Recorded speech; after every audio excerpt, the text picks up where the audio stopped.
Hey class, this is Mr. Heinrich, and we're looking at FRQ 1 from Unit 3 from AP Classroom. Again, that's Unit 3, FRQ 1 from AP Classroom, and we have this system with a mass that is swinging in a circle, and it's swinging in uniform circular motion. So if we read this whole thing to ourselves, let's go down there. In the apparatus shown above, one end of a string of length L is attached to a block of mass m, and the other end is connected to the axle of a motor that rotates, causing the block to move in a circle of radius at constant speed vt. Remember, vt just means tangential velocity. The velocity vector is pointing tangent to the circle, such that the string makes an angle theta with the vertical. The student wants to use the apparatus to make measurements and create a graph that can be used to estimate the acceleration g due to gravity at the surface of the Earth. The student can adjust the motor to achieve different tangential speeds of the block. So this is the situation, and that's the overarching goal of this FRQ, is we need to develop an experiment to find g, the acceleration due to gravity, using this apparatus. So in part A, they give us the dot, and that dot is meant to represent the center of mass of the block, and we're supposed to find, or rather we're supposed to draw the forces acting on that dot. So that's what A1 asks. Let's look at what that would be. So here's A1, and I'm going to draw real fast the situation. We got this mass that's swinging around and around in a circle, right? Like that. And it's hooked up to some motor that's attached to the ceiling. And again, this is, I don't know if I said this already, it's moving in uniform circular motion, and that means circular motion where the speed doesn't change. So at any point that I am pointing at, it has the same exact speed. Let's say it was 5 meters per second, it's 5 meters per second at every point. Does the velocity change? Yeah, it changes because the directionality of the velocity changes, but not because the amount or the magnitude changes. So yes, there is a change in velocity, but there is not a change in speed, and we call that kind of circular motion uniform circular motion. All right, look at this dot with me. Again, this represents the object. What forces are acting on it when you look at this picture? We would have a tension in the string that is pointing along the rope towards the motor from originating on the mass, and you would also have a force of gravity. Now I think this is how they want you to write your gravity, Fg. We know that it's equal to mg, and I know I have a habit of just going straight to writing that, but maybe on the test you show them Fg, right? Okay, so that's the answer. Tension, T, and mg.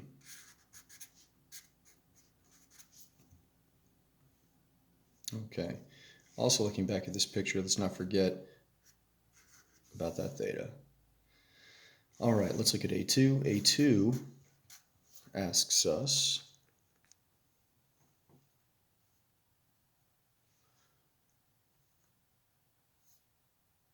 derive an expression for the block's centripetal acceleration AC in terms of m, theta, and physical constants as appropriate. So that's what it wants. Now, the second I see that, I realize they want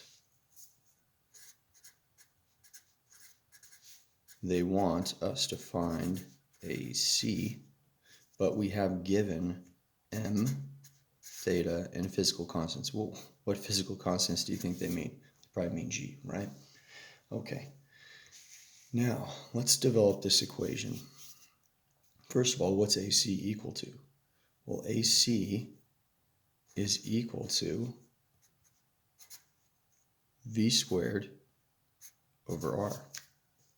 And that's tangential velocity, right? We could put a little t there. V tangential squared divided by r. So do we have r? No, we don't have r. Well, they want us to supply the answer in terms of these things, right? Later we can find r in our experiment, and we don't have VT, so what gives? Well, usually if they've already asked us to do something with forces, we have to build force equations and then get to this idea. And that shouldn't be too difficult. So let's write some equations, and in fact, let's go ahead and go to this model and finish it off force-wise. Now, they didn't need this for the answer, but I'm going to put in some components here, right? Now, if this is theta, that's an alternate interior angle. That's also theta, right? And this would be T, I'm letting you think about it, cosine theta. T sine theta. All right, this is the opposite side from theta. This is the adjacent side to theta, cosine. And there is another force. And what force is that?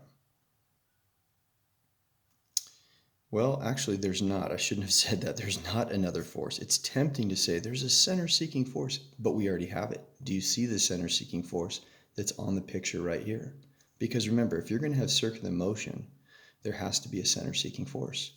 Well, this does not really act up here. Where does this vector actually originate? It originates here, and it's pointing right to the center of the circle. So T sine theta actually is FC, right? And so I'm going to write here that FC, so remember, I'm trying to get to this idea in terms of these things, and FC is equal to T sine theta. All right, and next, I could also look at my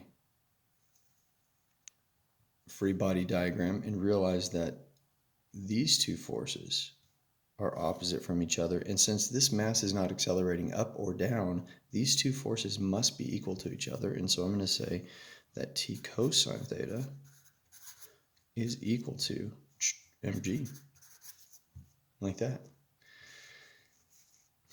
Now, from here, I'm going to rewrite these two expressions over here, and I'm going to do something that you've seen me do in class, and if you're watching this video and you're not in my classes, if you have an equation and there's only two terms,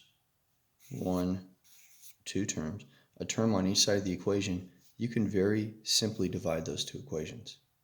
If you're not comfortable with that, then you could always solve for t, solve one of these for t, and substitute it into the other equation. So over here, I'm going to expand this idea to be, what is FC always equal to? Well, it's equal to m times AC, and that's equal to T sine theta. And then the other equation, I'm just going to leave exactly how I wrote it previously.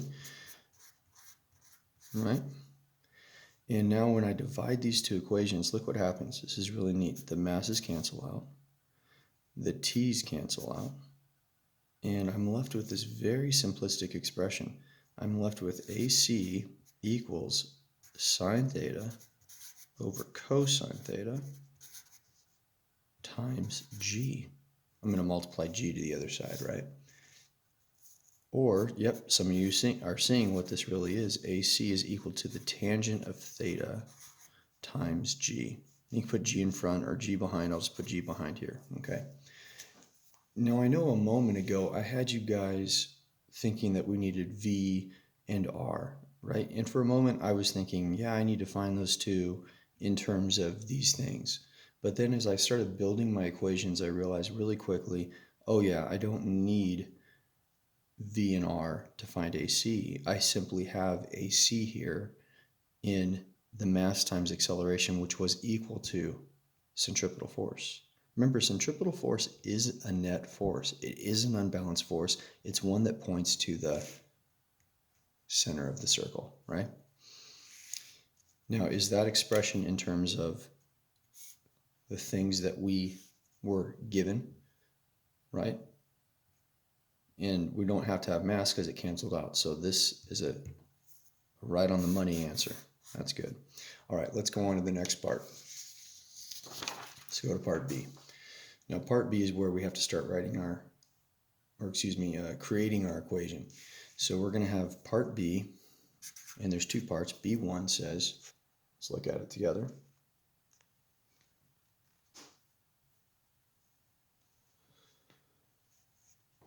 Using the experimental apparatus above and the available equipment, design an experimental procedure. Hold on, it's not moving here.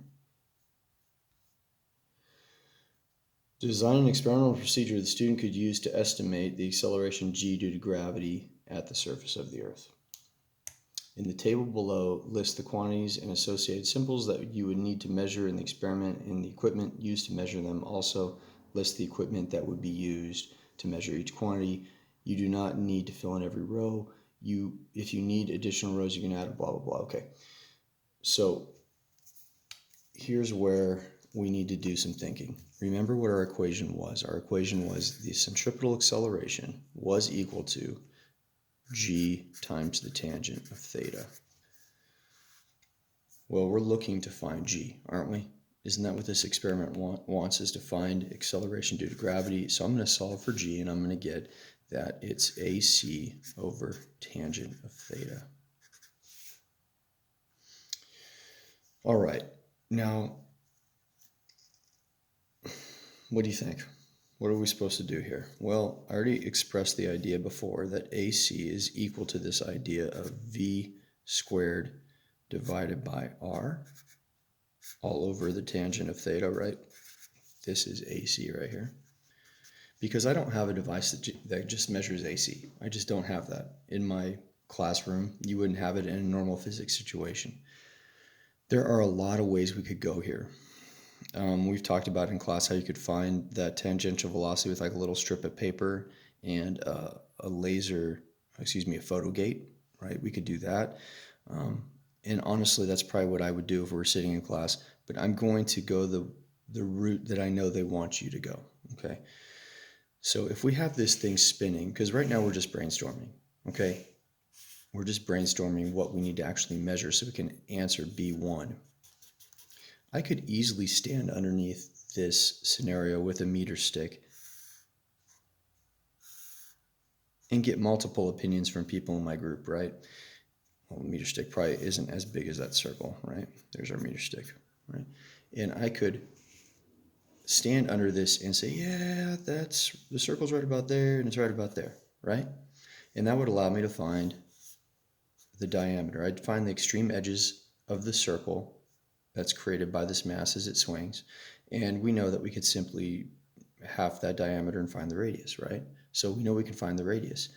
Now, in class, in the past, I've had people catch this and then measure the angle theta here with a protractor, but that is not very accurate at all, okay? Because you can easily change its radius when you catch it, or as someone gets the meter stick up there, you might start to actually move it one direction or the other. So that's not a very accurate way to go. So we're going to look at a different way to find theta.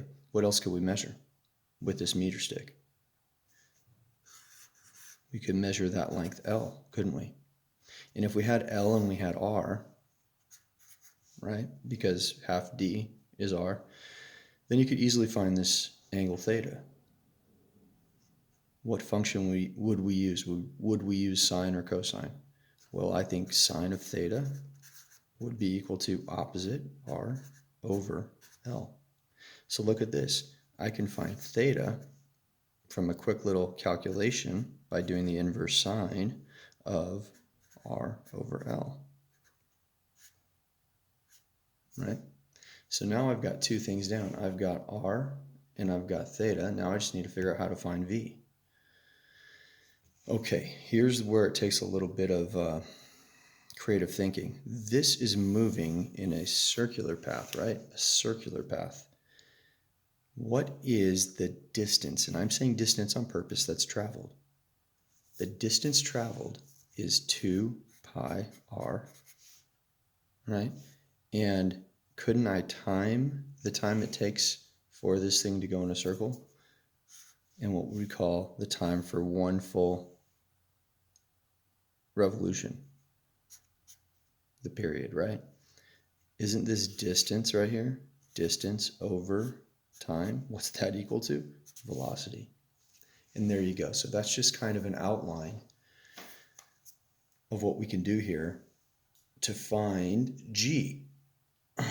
Okay, so now we can finally get to our table, because I've proved to you pretty quickly we can find R with a meter stick, we can find L with a meter stick. That will lead us to finding theta through this calculation, and we can find V through this idea of distance divided by time.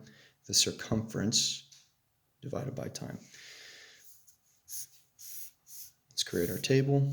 Our table is quantities to be measured. Quantities to measure, symbol of quantity, and equipment. I'll just put an E there. So what do we need? We need a meter stick for sure, right? I'll start here, meter stick. And we are trying to measure R, and this is the radius. I need a meter stick again. I'm measuring, what else? Oh yeah, L, right? And that would be the length.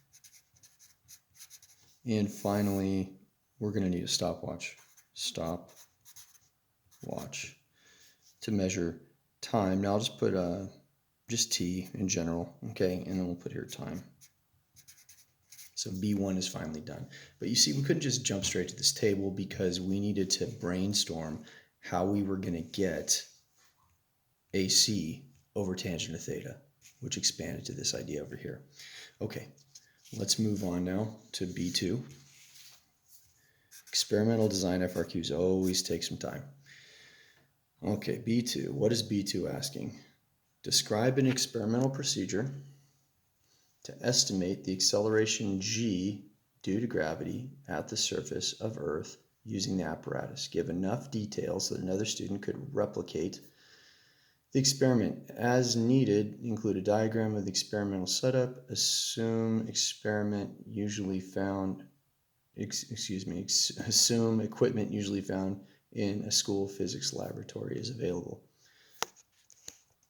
All right, looking at B2, we have to describe an experimental procedure. So if I'm going to do this, number one, I would say measure length of string with meter stick, right? I'm going to abbreviate here, so I'm not taking up a ton of your time with writing. The next thing I would do is I would set motor, because remember this motor from way back at the beginning of this video has an adjustable set of settings so that we can get it to go faster or slower. So I'm going to set motor to low setting and let apparatus, or you could say mass here, establish uniform circular motion. Okay. Number 3. Now here's the part where you need to show them that you want to reduce your error. Are you just going to time the time it takes to go around once? You could write that, and you know that I don't know that you get marked down, to be honest with you, but I think it's safe to say let's time a certain number of revolutions, right? Time 5 revolutions with stopwatch.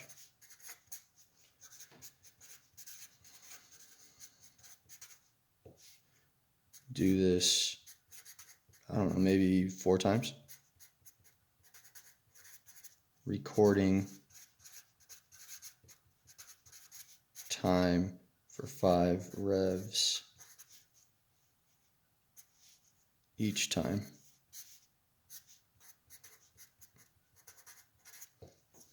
What would you do with this to find your period? Right? What I would do is I would average all trials and divide by 5 to find period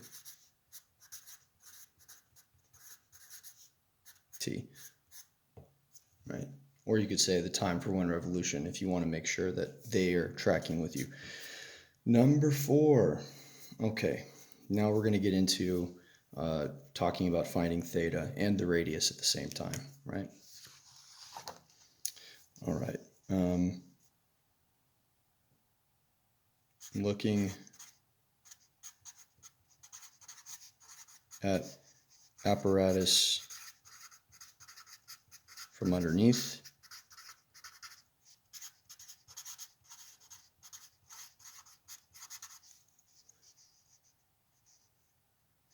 While it is spinning,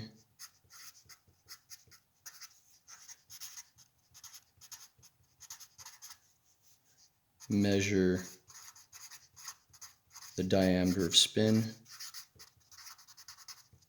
with meter stick. Okay? Half this measure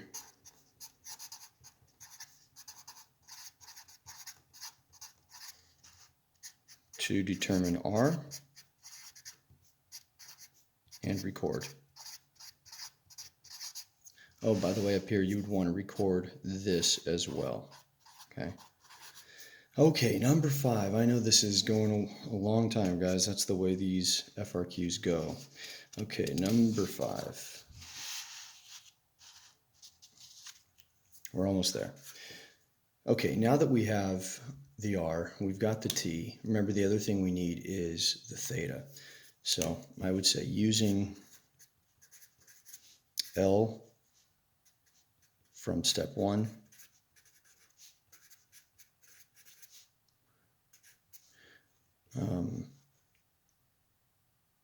use sine of theta is equal to, what is it? It's opposite R over L over adjacent over hypotenuse, right? Opposite over hypotenuse to find theta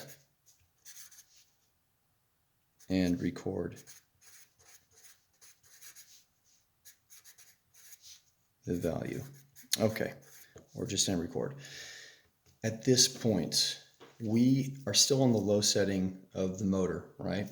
And we want to go ahead and make sure have we said everything we need to say? Did we find, I'll write this equation over here to help us track. Did we find everything we needed for centripetal acceleration and for tangent of theta? I think so, right? We found it all. And I guess at this point, we would just have to say 6, repeat steps. Now, we don't have to repeat step 1 because the length of the string is always the length of the string. Repeat steps 2 through 5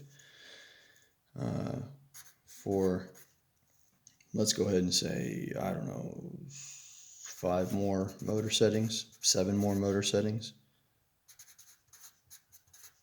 And we're good. That is a very detailed procedure